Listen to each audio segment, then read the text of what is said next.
हमारी पार्टी को कुचलने में प्रधानमंत्री जी ने कोई कसर नहीं छोड़ी। एक साथ हमारी पार्टी के 4 टॉप के नेता जेल भेज दिए एक साथ। अरविंद केजरीवाल, मनीष सिसोदिया, संजय सिंह, सत्येंद्र जैन। बड़ी बड़ी पार्टियों के अगर 4 टॉप के नेता जेल चले जाएं, पार्टी खत्म हो जाती है। लेकिन ये पार्टी नहीं है, ये एक सोच है। जितना ये खत्म करना चाहते हैं उतना ये बढ़ती जाती है।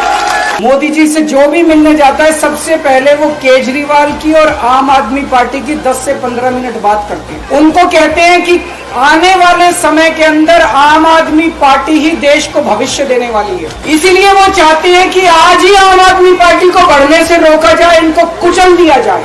ये तानाशाही है। 75 साल के अंदर इस कदर किसी पार्टी को और उसके नेताओं को प्रताड़ित नहीं किया गया जिस तरह से प्रधानमंत्री मोदी जी ने आम आदमी पार्टी को प्रताड़ित करने की कोशिश की। प्रधानमंत्री जी कह रहे हैं मैं भ्रष्टाचार से लड़ रहा हूं। देश के सबसे बड़े चोर, उचक्के और डकैतों को उन्होंने अपनी पार्टी में शामिल कर दिया। जिन लोगों को 10 दिन पहले मोदी जी कहते थे 70,000 करोड़ का इसने घोटाला कर दिया, थोड़े दिन के बाद उसी आदमी को अपनी पार्टी में शामिल करके किसी को डिप्टी सीएम बना देते हैं, किसी को मंत्री बना देते हैं और उनके सारे ईडी और सीबीआई के मामले खत्म कर देते हैं और कहते हैं मैं भ्रष्टाचार से लड़ रहा हूं। मैं मोदी जी को कहना चाहता हूं भ्रष्टाचार से अगर लड़ाई लड़नी है तो केजरीवाल से सीखो। 2015 में जब दिल्ली में हमारी सरकार बनी थी, हमारे एक मंत्री का एक ऑडियो मेरे पास किसी ने व्हाट्सएप कर दिया।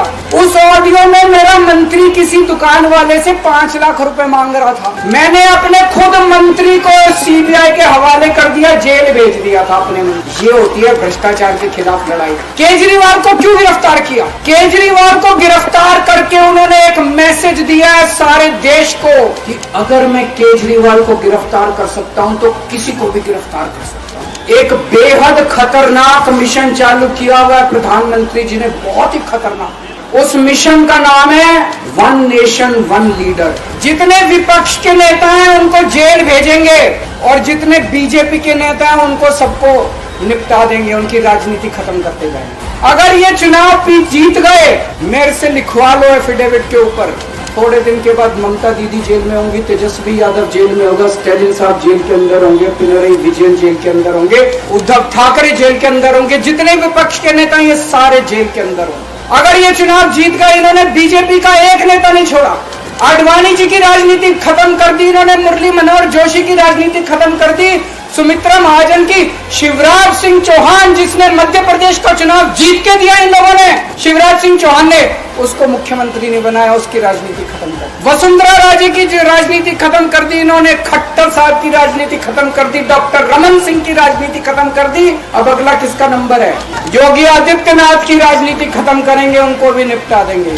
आज एक तानाशाह इस देश से जनतंत्र खत्म करना चाहता है, आज एक तानाशाह इस देश से लोकशाही खत्म करना चाहता है। मैं पूरे तन मन धन से लड़ रहा हूँ, संघर्ष कर रहा हूँ उस तानाशाह के खिलाफ। 140 करोड़ लोगों का साथ चाहता हूँ, 140 करोड़ लोगों से भीख मांगने के रहा हूँ, मेरे देश को बचा लो, मेरे भारतवर्ष को बचा लो, मेरा भारत को। मैं एक दिन में 24 में से 36 घंटे काम करूंगा, पूरे देश भर में घूमूंगा इस तानाशाही को रोकने के लिए। दोस्तों, जितनी मेरे अंदर ताकत है, मेरा सब कुछ कुर्बान है देश के लिए, मेरा तन मन धन सब कुछ कुर्बान है मेरे देश के लिए। मेरे खून का एक एक कतरा मेरे देश के लिए, मेरे शरीर का एक एक कतरा, मेरी जिंदगी का एक एक पल मेरे देश के लिए। मेरे देश को बचाने के लिए मैं पूरे देश में जाऊंगा।